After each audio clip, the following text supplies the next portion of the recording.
तक तक पलट के ताक ताक ताक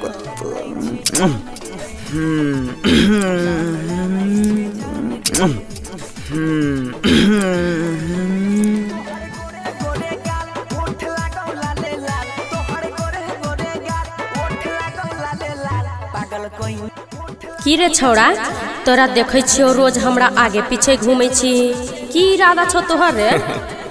इरादा की रहते, तू बड़ा मस्त लगे छी। हे रे छौड़ा, बेसी नहीं बोल, नहीं तो देखे छी सैंडल मुँहे में हुराइट देबो। आरो तोरा नहीं गे तनी के ई नहीं कहलियो कि तू हमरा बड़ा मस्त लगे छी, तो तू हमरा मुंह में सैंडल हुराथे लगली। अगर ऐसा आगे बात बढ़ जेते तब की करबी? देख सीधा सीधा बोल, नहीं तो सही में मुंह में सैंडल हुराइट देबो। अगर माने हमरा जे छै न तोरा से अब तू नहीं समझे छी की समझबे रे?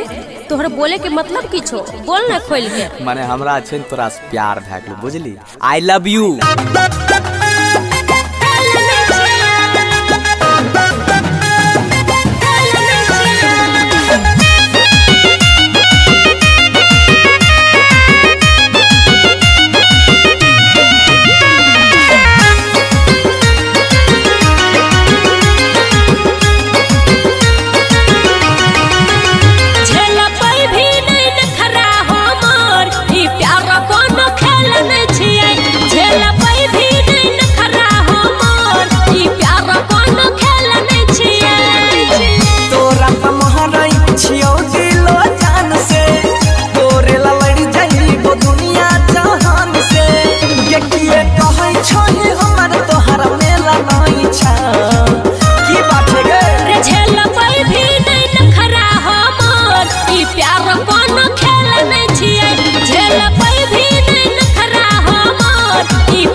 रोप लेबै छही रसता के बीच।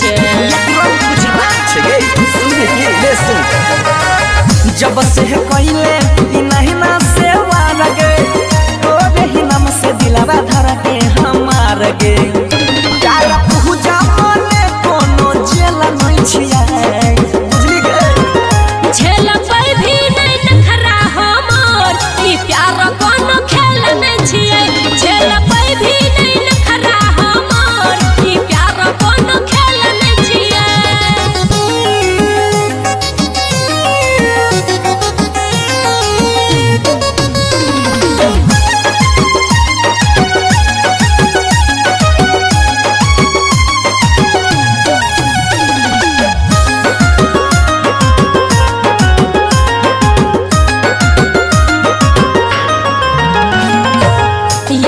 हमरा से करबला चोरी, तोरा से कहियो नहीं पटतौ ई छौरी। की बात के गे, हम छोड़ा नहीं सकी। बनसी धर के तुम हनी ले बात गे, रखबौ ऐसे जैसे दिल धड़कन साथ गे। कबो सारा बन के संग ऐसन भेल नहीं छै, फर्स्ट मौका रे। झेल पे भी नहीं नखरा हमर, ई प्यार कोनो खेल नहीं छिए। झेल पे भी नहीं नखरा हमर, ई प्यार कोनो खेल नहीं छिए। बाबू हवा लगा के आता ऐना में मुंह देख के। आरो तोरी